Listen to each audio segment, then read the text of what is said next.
Hello बच्चों, let's read the question. Assertion says DNA segments can be excised by molecular scissors or chemical scalpels, what biotechnologists call restriction enzyme. And reason says restriction enzymes are synthesized by microbes as a defense mechanism and they are specific endonucleases which can cleave double-stranded DNA. तो बच्चे सबसे पहले तो इस question का जो की concept है वो क्या है, that is what we have to सी.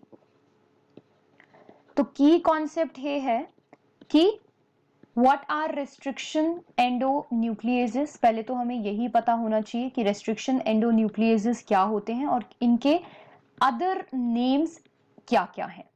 ठीक है, उसके बाद restriction endonuclease का function भी हमें पता होना चाहिए, तभी हम इन statements को ठीक कर पाएंगे. जब हम इन statements को देखते हैं तो हमें सबसे पहले देखना है कि क्या assertion as a statement whether it is right or wrong.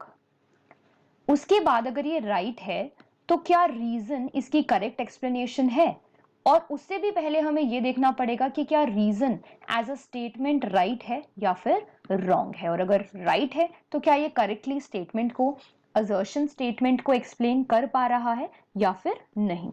तो बच्चे सबसे पहले तो हम देखेंगे असर्शन की statement. DNA segments can be excised by the molecular scissors और chemical scalpels, what biotechnologist call restriction enzymes. तो बच्चे रिस्ट्रिक्शन एंजाइम्स क्या होते हैं? देखो, रिस्ट्रिक्शन एंजाइम्स जो हैं ये ऐसे एंजाइम्स हैं जिन्हें आप रिस्ट्रिक्शन एंडोन्यूक्लिएजेस भी कहते हो. रिस्ट्रिक्शन एंडोन्यूक्लिएजेस भी कहते हो. ये ऐसे एंजाइम्स हैं जो डीएनए को क्लीव करते हैं. ठीक है, ये क्या करते हैं? ये डीएनए को क्लीव करते हैं एट स्पेसिफिक रिस्ट्रिक्शन साइट. ये डीएनए को एक स्पेसिफिक रिस्ट्रिक्शन साइट पे क्लीव करते हैं. स्पेसिफिक रिस्ट्रिक्शन साइट क्या है? ये एक स्पेसिफिक बेस सीक्वेंस होता है जहां पे ये डीएनए को क्लीव करते हैं. और क्या करते हैं? ये रिकॉम्बिनेंट डीएनए को बनाते हैं.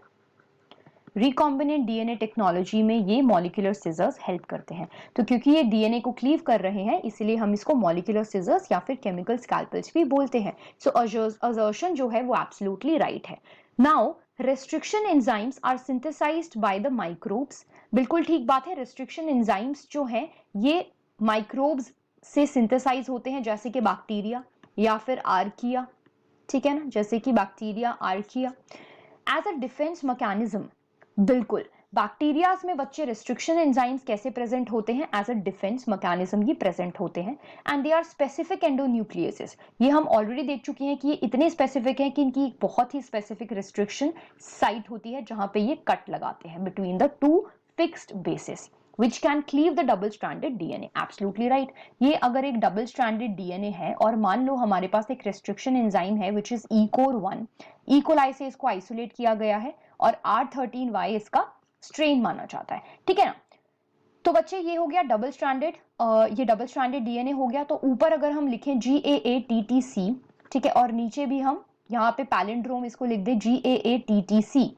ठीक है, तो ये क्या करता है? ये इस पर्टिकुलर बेस सीक्वेंस को या रिस्ट्रिक्शन साइट को ये आइडेंटिफाई करता है, और आइडेंटिफाई करने के लिए ये GA के बीच में कट लगा देता है on both of the strand. तो इस तरीके से रिस्ट्रिक्शन एंजाइम हमारा वर्क करता है. तो ये क्या कर रहा है? ये डीएनए को कट कर देता है इनटू फ्रैगमेंट्स. ठीक है, तो बैक्टीरियाज में ये एंजाइम्स ऑलरेडी प्रेजेंट होते हैं बैक्टीरिया सेल में. और जैसे ही कोई वायरस, फॉर एग्जाम्पल जैसे बैक्टीरियोफाज है, बैक्टीरियोफाज ऐसा वायरस है जो बैक्टीरियाज पे क्या करता है? बैक्टीरियाज पे अटैक करता है. करेक्ट. तो बैक्टीरियोफाज का डीएनए एंटर कर जाता है इनटू द बैक्टीरिया. तो जैसे ही एंटर करता है वैसे ही ये रेस्ट्रिक्शन एंडोन्यूक्लियसेस क्या करते हैं? इसके डीएनए को कट कर देते हैं into fragments and they kill the virus. Correct. तो बच्चे रीजन भी हमारा एब्सोल्युटली राइट है.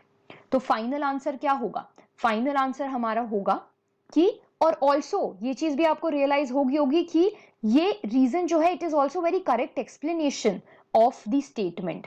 मॉलिक्यूलर सिजर्स या केमिकल स्कैल्पल्स इनको क्यों बोल रहे हैं? क्योंकि ये क्या करते हैं? ये स्पेसिफिक एंडोन्यूक्लियसेस हैं जो कि क्लीव करते हैं डबल स्ट्रैंडेड डीएनए को एट स्पेसिफिक साइट्स. इसीलिए बैक्टीरिया इनको डिफेंस मैकेनिज्म की तरह भी यूज करते हैं and they are definitely synthesised by the microbes. So A जो हमारा ऑप्शन है that is the final answer which says both assertion and reason they are true and reason is the correct explanation of the assertion. I hope you understood it well. Best of luck.